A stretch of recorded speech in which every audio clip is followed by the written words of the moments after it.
হরে Krishna DVD Papiya ব্লগে আপনাদের সবাইকে স্বাগত। হরে কৃষ্ণ। 22শে ফেব্রুয়ারি 2024 বৃহস্পতিবার দুপুর 12টা পর্যন্ত উপবাস থাকতে হবে শ্রী শ্রী নিত্যানন্দ ত্রয়োদশীর উপলক্ষে।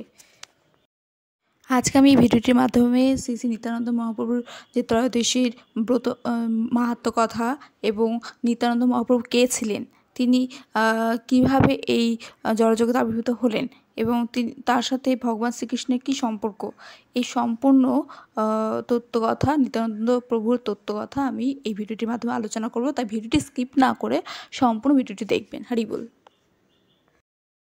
শ্রী শ্রী নিত্যানন্দ মহাপ্রভু 28শে পৌষ রবিবার মাঘ মাসে শুক্লপক্ষের ত্রয়োদশী তিথিতে অনুরাধা নক্ষত্রের দুপুর 12:40 বীরভূমে এক চাকা, বর্তমানে নাম হচ্ছে বীরচন্দ্রপুর গ্রামে পদ্মাবতী দেবী এবং হারাই পণ্ডিতের পুত্ররূপে প্রভু নিত্যানন্দ আবির্ভূত হন। আপনারা নিত্যানন্দ মহাপ্রভুর ত্রয়োদশীর উপলক্ষে দুপুর 12টা পর্যন্ত উপবাস করবে এবং নিত্যানন্দ মহাপ্রভুর প্রণাম মন্ত্রটি উচ্চারণ করবেন। নিত্যানন্দ নমস্তভম প্রেমানন্দ প্রদায়িনে কলৌ কলসমহ নাশায় জাহ্নবা পতয়ে নমঃ। নিত্যানন্দ প্রভু কে ছিলেন, এই কথাটি বলতে গেলেই একটা কথাই আসবে, সেটি হচ্ছে নিতাইয়ের কৃপা না পাইলে গৌড়ের কৃপা পাওয়া যায় না। অর্থাৎ নিত্যানন্দ মহাপ্রভু যদি আমরা কৃপা পাই তাহলেই গৌড়ের কৃপা পাওয়া যাবে। তো নিত্যানন্দ মহাপ্রভুর বাল্যকালে লীলা হিসেবে বলা যেতে পারে, বাল্যকালের সময়ে যে বাল্যকালে নিত্যানন্দ প্রভুর নাম ছিল যে কুবের। নিত্যানন্দ প্রভু ছেলেবেলায় নিজের সঙ্গী সাথীদের নিয়ে পৌরাণিক যাত্রাপালায় মেতে উঠতেন।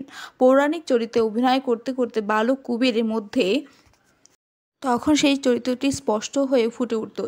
যেমন বন্ধুদের সঙ্গে ইন্দ্রজিৎ বধলীলা অভিনয়ে কুবের লক্ষণ সেজেছেন। খেলার সঙ্গী পদ্মফুলকে শক্তিশীল বানিয়ে কুবেরের গায়ে ছুঁড়ে মারতেই কুবের লক্ষণের ভাবে জ্ঞান হারালেন। খেলার সঙ্গীরা চিন্তিত হয়ে পড়ল।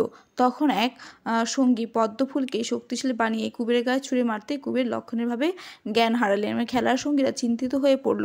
তখন এক সঙ্গী পরামর্শে বৃক্ষলতার রস নিংড়ে কুবেরের নাকে দিতেই তিনি জ্ঞান ফিরে পেলেন। কুবেরের যখন 12 বছর বয়স, একজন সন্ন্যাসী তার মাতা পিতার কাছে ভিক্ষা চাইলে তাকে সেই সন্ন্যাসীকে ভিক্ষা প্রদান করেন তার মাতা পিতা। তো এইভাবে গৌরাঙ্গ পরিজন গ্রন্থে আছে যে সেই সন্ন্যাসী নবদ্বীপে নিমাই পণ্ডিতের দাদা বিশ্বরূপ ছিলেন। সন্ন্যাস গ্রহণান্তে তার নাম হয় শ্রী শঙ্করানন্দ পুরী। তীর্থ দর্শনের সময় কুবের সন্ন্যাসীকে হারিয়ে ফেললেন। শুরু হলো একাই পদব্রজে তীর্থ দর্শন করা। সমগ্র ভারত ভ্রমণের পর তার মন শ্রীকৃষ্ণের জন্য ব্যাকুল হয়ে উঠল। তিনি প্রথমে বৃন্দাবন ঘুরলেন, তারপরে সমগ্র ভারত ভ্রমণ করলেন এবং তার মন কী হলো, শ্রীকৃষ্ণের জন্য ব্যাকুল হয়ে উঠল। তিনি ছুটে এলেন বৃন্দাবনে। ব্রজধামের কৃষ্ণের সাবিষ্ট পরিবেশ তার মন প্রাণ তনু কৃষ্ণ ভক্তির আদেশে করে তুলল উদ্বেল। প্রাণভোমরা যশোদানন্দনকে বৃন্দাবনে খুঁজতে খুঁজতে দেখা পেলেন ঈশ্বরপুরীর ও অদ্বৈত আচার্যের গুরু শ্রী মাধবেন্দ্র পুরী যে দেখামাত্র চিনতে পারলেন এই মহাপুরুষকে। তাকে কৃষ্ণমন্ত্রে কৃপা দীক্ষা দিয়ে নিত্য সত্যের আনন্দ রসে অবগাহন করালেন। কুবের হলেন নিত্যানন্দ মহাপ্রভু। ওদিকে গৌরাঙ্গ জানতে পেরেছেন তার আগমন বার্তা। বহু অনুসন্ধানের পর নন্দন আচার্যের অঙ্গনে মিলন হলো দুই তনু এক প্রাণ নিতাই ও নিমাইয়ের। এই মিলনেই সমগ্র কৃষ্ণ ভাবা আন্দোলনের সূত্রপাত। তারপর ভক্ত হরিদাস ও নিত্যানন্দকে মহাপ্রভু আদেশ দিলেন, ঘরে ঘরে গিয়ে কৃষ্ণ নাম ভিক্ষা করো। তাই সেই আদেশ পেয়ে মহাপ্রভুর আদেশ পেয়ে নিত্যানন্দ প্রভু নবদ্বীপের পথে পথে গৃহস্থের দাঁড়ে দাঁড়ে ঘুরে ঘুরে কৃষ্ণ নাম বিলেতে লাগলেন। তাহলে আমাদের কি করা উচিত? নিত্যানন্দ মহাপ্রভুর মতো গৃহস্থের দাঁড়ে দাঁড়ে গিয়ে কৃষ্ণ নাম বিলানো করা উচিত, অর্থাৎ নিজেরাও কৃষ্ণ নাম উচ্চারণ করা উচিত। কারণ এখানে ভগবান শ্রীকৃষ্ণ চৈতন্য মহাপ্রভুর অবতরণ রূপে এসে আমাদের শিক্ষা দিচ্ছেন যে আমাদের কৃষ্ণ নাম বিলানো উচিত, এই প্রেমময় নাম বিলানো উচিত। হরি বল। এই সময় নিত্যানন্দ মহাপ্রভু প্রতিটি গৃহস্থ দ্বারে দ্বারে যখন কৃষ্ণ নাম বিলানোর জন্য যায়, একমাত্র যে নিতাই কৃপা পেলেই যে মহাপ্রভু গৌরাঙ্গের কৃপা লাভ করা যায়, তার বিশেষ উদাহরণস্বরূপ জগাই মাধের যে মাধ্যমে নিত্যানন্দ প্রভু এবং গৌরাঙ্গ প্রভুর লীলা করেছেন, সেখান থেকে স্পষ্ট বোঝা যায়। এই লীলার কথা আশা করি আপনারা সকলেই জানেন। যদি না জানেন, আমি এর উপরে একটি ভিডিও দেব, তখন এই লীলাটি আপনারা দেখে নেবেন। হরি বল।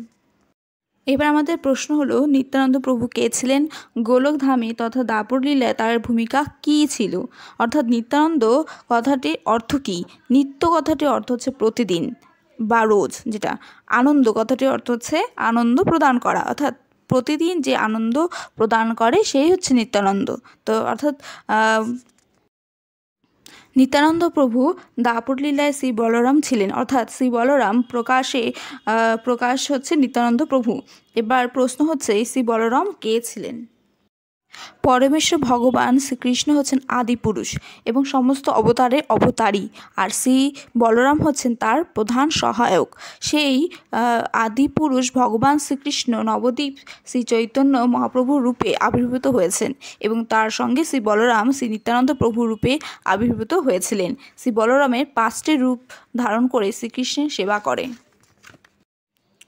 এই 5টি রূপ কি? 1 হচ্ছে মহাসংকর্ষণ, 2 হচ্ছে কারণতরসয়ী মহাবিষ্ণু, আর 3 হচ্ছে গর্ভদক্ষয়ী বিষ্ণু, 4 হচ্ছে ক্ষীরোদক্ষায়ী বিষ্ণু এবং 5 হচ্ছে শেষনাগ।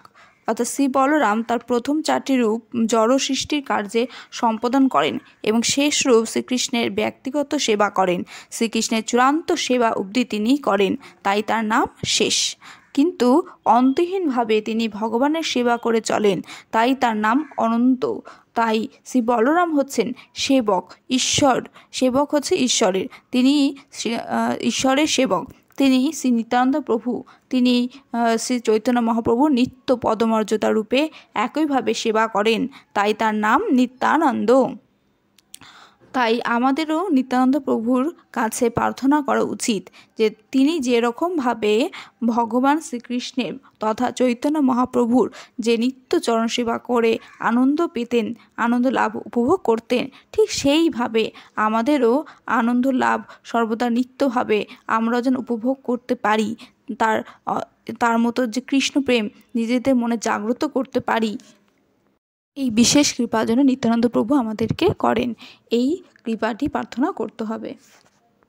আর আমাদের পরম কর্ম হচ্ছে ভগবান শ্রী চৈতন্য মহাপ্রভু, ভগবান শ্রীকৃষ্ণের অবতার হচ্ছে শ্রী চৈতন্য মহাপ্রভু মাধ্যমে আমাদেরকে বলে গেছেন যে ঘরে ঘরে গৃহস্থে প্রতিটি জায়গায় কী করতে হবে?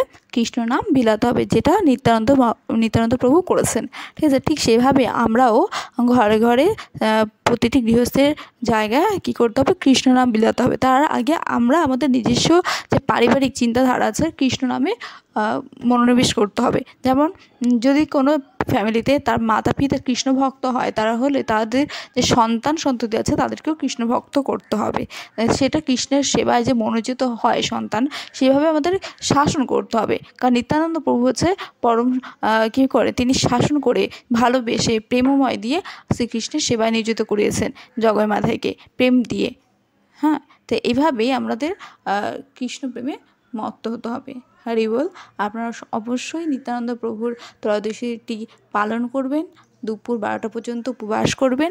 তারপর যদি কেউ মনে করেন যে যাদের ঘরে বিগ্রহ আছে নিত্যানন্দ প্রভু গৌরাঙ্গ নিতাইয়ের, তো তারা অভিষেক করতে পারেন, আর না হলে মায়াপুর টিভি লাইভে দর্শন করতে পারেন নিত্যানন্দ প্রভুর অভিষেক বা নিকটস্থ, এবং আপনারা নিকটস্থ ইস্কন মন্দিরে গিয়ে দর্শন করতে পারেন অভিষেক, যারা নিজস্ব অভিষেক করছেন, এবং যদি অভিষেক দর্শন করেন একই ফল লাভ করতে পারেন। হরি বল। অবশ্যই আজকের দিনে 16 মালা জপ আর যদি অধিক গ্রন্থ অধ্যয়ন করবেন এবং শ্রীকৃষ্ণের সেবায় নিয়োজিত থাকবেন। হরি বল। জয় নিতাই, জয় গৌর, জয় জয় শ্রী শ্রী রাধা মাধব কি জয়। হরি বল।